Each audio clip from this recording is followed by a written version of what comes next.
Hello friends, दोस्तों मैं doctor Amandeep treatment explain channel में आपका स्वागत करता हूं।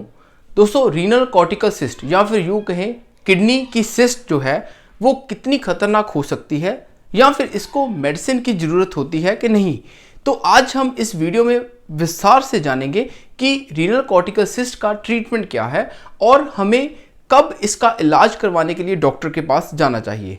मेरे बहुत से दोस्त जिनकी अल्ट्रासोनोग्राफी में रीनल कॉर्टिकल सिस्ट आई है वो इस बात को लेकर चिंतित होंगे कि उनका अब क्या इलाज होगा या फिर क्या ये सिस्ट जो है वो कहीं कैंसर का रूप तो नहीं ले लेगी।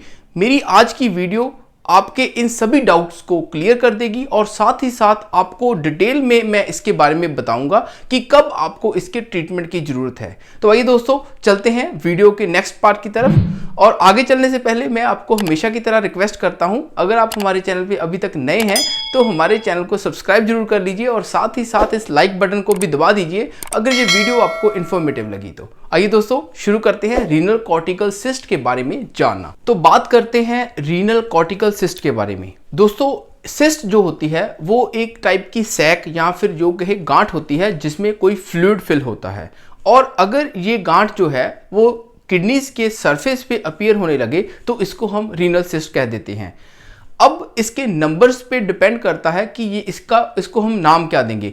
अगर ये सिंगल है तो इसको हम सिंपल रीनल कॉर्टिकल सिस्ट कह देते हैं, और अगर ये मल्टीपल है यानी कि नंबर्स में बहुत ज़्यादा है तो इसको हम पॉलीसिस्टिक किडनी कह देते हैं, यानी कि किडनी में बहुत सारी सिस्ट जो है वो बन गई हैं। तो अब बात आती है कि इसके बनने के पीछे कारण क्या है। अभी तक साइंटिस्ट को इसका जो रियल रीज़न है वो पता नहीं चला कि रीनल कॉर्टिकल सिस्ट आखिर बनती क्यों है, सिंपल रीनल सिस्ट होती क्यों है। पर कुछ थ्योरीज का मानना है कि जब किडनीज की जो आउटर लेयर है वो कुछ वीक हो जाए तो वहाँ पे जो वीकनेस के कारण वहाँ पे एक सैक बन जाता है जिसको हम डाइवर्टिकुलम कह देते हैं, और इस डाइवर्टिकुलम में बाद में कुछ फ्लूइड फिल होने लगता है और यही बाद में सिस्ट का रूप ले लेती है। तो ये सब थ्योरीज जो हैं वो रीनल कॉर्टिकल सिस्ट के बारे में हैं। अब बात करते हैं कि ये कौन सी एज में हो जाती है।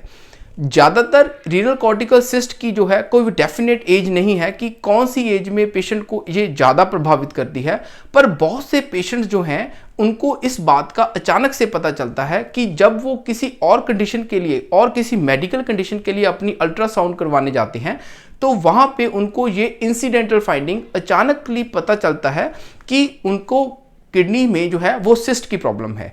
तो वो बाद में इस बात को लेके बहुत ज़्यादा चिंतित हो जाते हैं कि अब उसके लिए उनका क्या इलाज हो सकता है। तो जब मेरे दोस्त किसी भी पेशेंट को ऐसा पता चलता है कि उनको रीनल कॉर्टिकल सिस्ट है तो वो इस बात को लेके चिंतित हो जाते हैं कि क्या ये सिस्ट जो है वो कैंसरस है या फिर कहीं ये फ्यूचर में ये बढ़ ना जाए। तो वो डर के मारे इसके लिए किसी डॉक्टर के पास जाते हैं और उसके बाद डॉक्टर कई बार उनको कोई मेडिसिन प्रिस्क्राइब कर देता है, जबकि ये बिल्कुल गलत है। रीनल कॉर्टिकल सिस्ट जो है वो ज़्यादातर केसेस में नॉन कैंसरस होता है और ये साइज में भी उतना ही रह देता है। कुछ लोगों को तो सारी उम्र रीनल कॉर्टिकल सिस्ट की प्रॉब्लम होती है पर इसका कोई उनकी बॉडी में सिम्टम नहीं आता। हालांकि कुछ पेशेंट्स जो ऐसे हैं जिनकी जो सिस्ट है वो इन्फेक्टेड हो जाए या फिर साइज में बढ़ने लग जाए तो उनकी बॉडी में जो है वो कॉम्प्लिकेशंस हो सकती हैं। जब रीनल सिस्ट जो है वो साइज में बढ़ने लग जाती है तो इसके कारण आसपास की स्ट्रक्चर पे जो है वो प्रेशर पड़ने लगता है और इसी कारण यूरिन के फ्लो में प्रॉब्लम हो सकती है या फिर कोई इन्फेक्शन हो सकती है। कई बार ये रीनल सिस्ट जो है वो बर्स्ट हो सकती है, पर इसके बर्स्ट होने के चांसेस बहुत ही ज़्यादा कम होते हैं क्योंकि कई बार तो ये छोटी उम्र से ही बॉडी में अपीयर हो जाती है, तो इसके लिए कोई मेडिसिन की भी ज़रूरत नहीं होती और ना ही इसके लिए कोई सर्जरी की ज़रूरत होती है। कुछ केसेस में अगर रीनल कॉर्टिकल सिस्ट या फिर रीनल सिस्ट की बात की जाए तो ये अगर इन्फेक्टेड हो जाए तो ये पेशेंट को फीवर और कई बार यूरिन में ब्लड, ऐसी कंडीशंस उनको क्लिनिकल प्रेजेंटेशन आ सकती है। और साथ ही साथ अगर ये साइज में बढ़ती जाए तो ये आसपास की स्ट्रक्चर पे प्रेशर डाल सकती है और साथ ही साथ इसके कारण यूरिन के फ्लो में प्रॉब्लम होती है। अब बात करते हैं कि क्या हम इसके आउटकम्स क्या हो सकते हैं, कैसे हम इसका इलाज कर सकते हैं। तो दोस्तों इस सिस्ट के इलाज के लिए हमें ज़्यादातर कुछ भी करने की ज़रूरत नहीं होती। अगर पेशेंट को कोई और अंडरलाइन पैथोलॉजी है या फिर उसको कोई और किडनी की प्रॉब्लम है तो हमें उसका इलाज करना चाहिए। जैसे किसी को रीनल फेलियर है तो उसके कारण अगर उसकी बॉडी में सिस्ट बन रही है तो हमें रीनल फेलियर का इलाज करना पड़ता है। रीनल सिस्ट का एज इट इज ट्रीटमेंट नहीं होता।